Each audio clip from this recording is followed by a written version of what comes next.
43 na tayo at syempre meron tayong basic pattern ulit dito at ang counting natin ay 1 and a 2 and 3 and 4 and 1 and a 2 and 3 and 4 and at basic yung counting natin at kaya nyo to. Medyo mayroon lang tayong ibang mga pattern na nakakalito ng konti pero kaya nyo to at itatry natin siya sa time signature na ay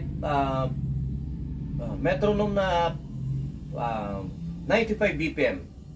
Okay, doon lang tayo maglalaro sa 95 BPM na to para kahit paano nga hindi tayo masyadong mabilis, hindi rin tayo masyadong mabagal.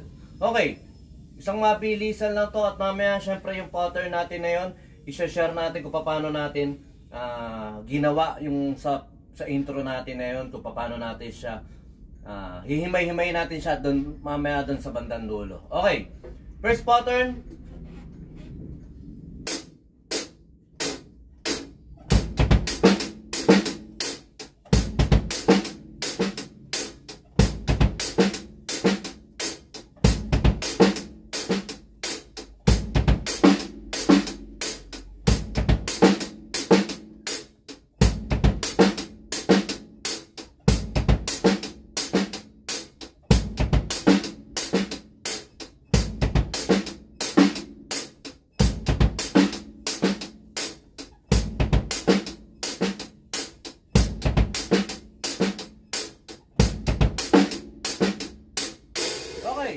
Basic pattern lang siya, basic counting lang siya at kaya nyo siya at mabilis natin niya itong ipe-play. Tsaka syempre maraming salamat sa pag-like, sa pag-share, sa mga pagtapos nyo sa ating mga video at sa pag-comment nyo na rin. Maraming salamat. Okay, second pattern.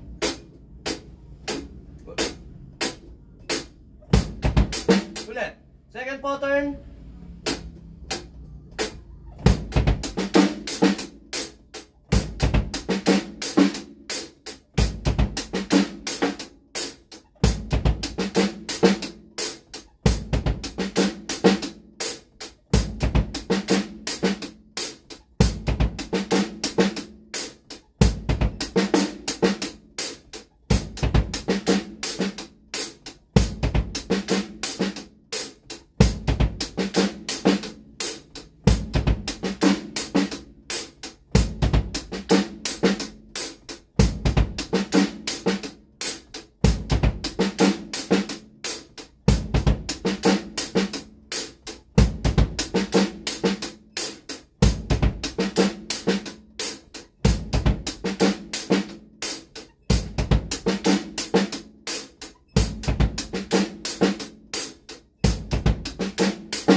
Medyo doon sa pattern na yon sa 2E, 2EN at 3N medyo pasugod ng konti pero nakaya nyo naman at alam kong kaya nyo yung 2EN, 3EN, 2EN, 3EN.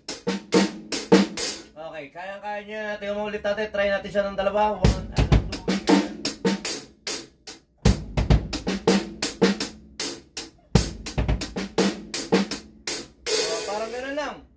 Okay, pattern. Itong pattern 3 medyo madali lang to sa inyo at kaya nyo to. At ang counting natin dito ay same pa rin. 1 and a 2 and 3 and 4 and. At doon sa pattern na 3 and 3 and 3. Okay, ayun lang naman ang medyo kailangan natin i-practice doon yung 3 and.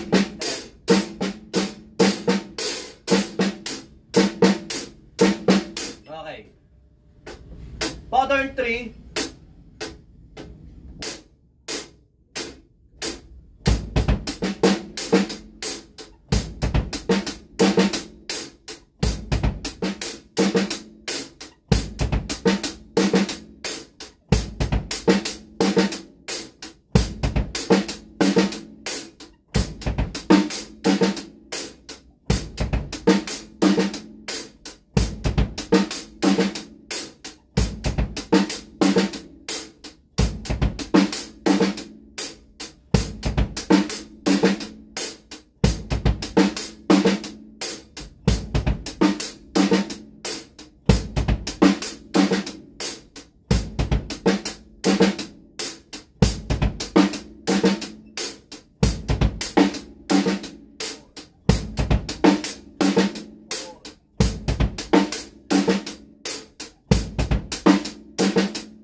medyo pinipil natin yung bagal at bilis kasi nga nasa timing lang tayo ng 95 BPM. Medyo pag binilisan ko kasi kaya ko naman siya na mabilis. Ang problema nga yung mga nanonood na bata. At ang target lang naman natin dito, ma-share natin kahit papano.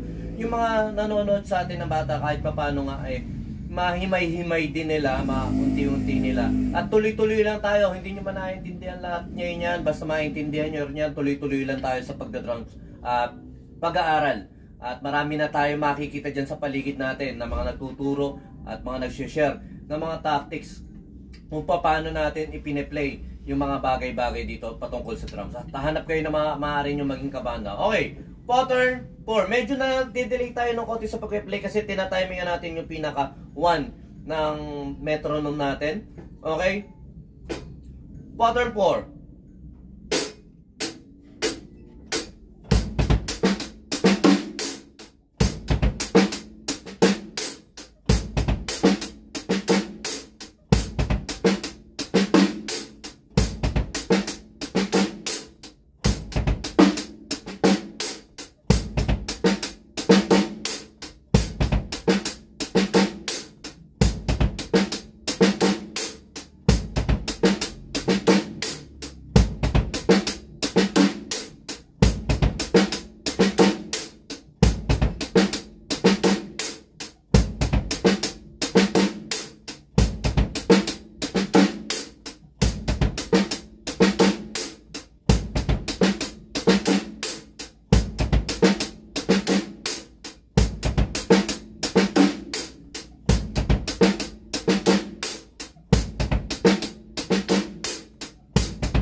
Medyo minsan sumusobra tayo dahil hindi na nga natin nabibilang dahil nagko-concentrate tayo at inaaral pa lang din natin ngayon ang paggamit ng metronome. Matagal na itong sinasuggest sa akin pero hindi nga ganun kabilis sumunod yung sarili ko. Gusto ko kasi talaga parang sarili ko lang at ngayon kailangan natin aralin mga bawat pattern natin sa metronome kahit pa paano maging consistent tayo at unti-unti nga matutunan natin ang paggamit ng metronome. Okay. Pattern 5, last pattern.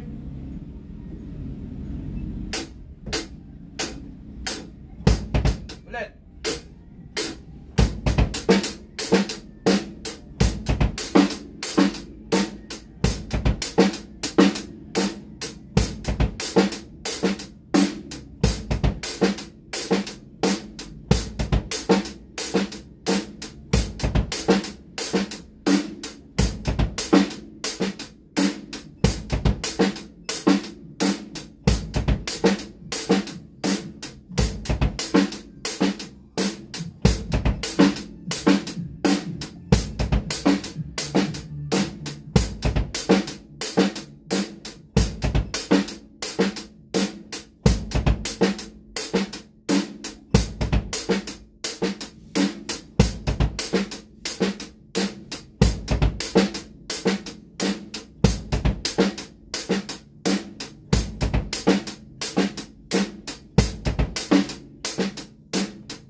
Play ko siya lang ng tig 2 bars. Try natin habang play natin siya.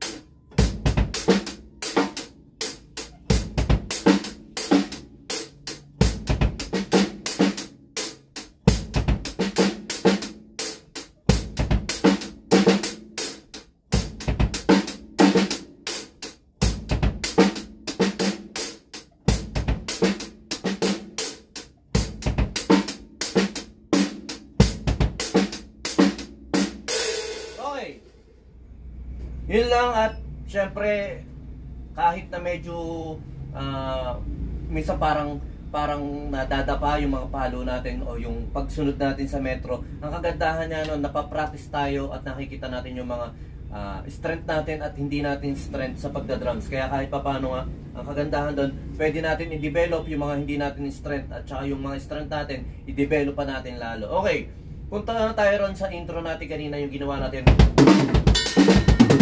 Sorry. Okay. Pag na-practice nyo itong isang pattern nito, napakadami yung pattern ng possibilities na pwedeng gawin. Nagmula lang siya, na-master nyo lang ito isang pattern na to Ngayon, nasa pattern 80 na tayo ngayong araw na to. Ito lang ang sticking nung lahat ng ginagawa natin. Kick, kick, right, left, right, left. Kick, kick, right, left, right. Kick, kick, right, left, right. Yung pattern na yon, minumove ko lang dito sa tom-tom, sa hi-hat, sa right, para makabuo ng combination ng pattern na pwede natin gamitin fill-in. Pero nagsimula nga lang siya sa isang pattern. Kaya pag na-perfect nyo o na-master nyo o na-memorize nyo itong pattern nito, kahit anong fill-in, kahit anong combination, pwede nyo magawa dito sa kit natin. Pero ayun nga, sinashare ko na rin kung paano ko inaaral, kung paano ko siya ina-apply, yung isang pattern na to.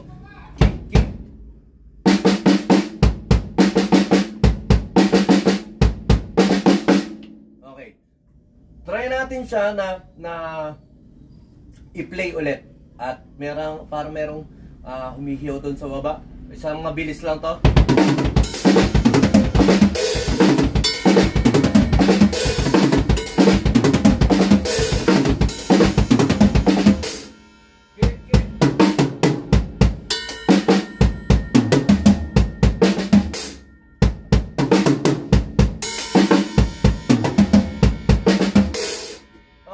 Natin siya sa isang pattern dito at para may tao nga rin sa baba at tatapusin lang natin ito yung isang mabilis. Isang pattern dito na pattern 3, tapos i-apply natin yung pattern na yun.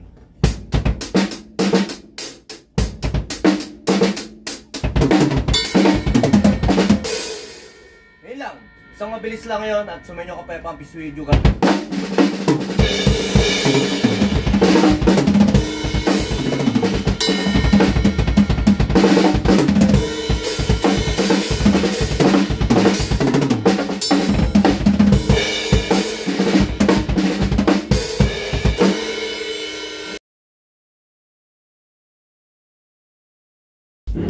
BJAM Lights and Sounds. Yon mga boss, baka may mga upcoming events kayo dyan na nangangailangan ng lights and sounds, band equipments o full band acoustic band. PM lang po kayo sa amin. Pwede po namin kayo matulungan sa lahat ng klase ng okasyon, gaya nga ng birthday, kasal, binyag at party.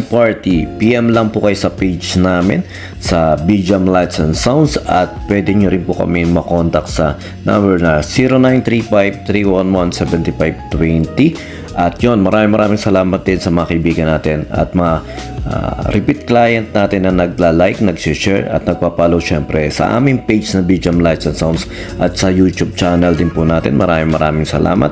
At yun, maraming salamat sa patuloy na pag-like, pag-follow, pag-comment nyo rin po syempre sa aming page at sa mga posts namin. Yun, maraming salamat. Yun lang, sa may inyong kapayapaan. Peace be with you. God bless.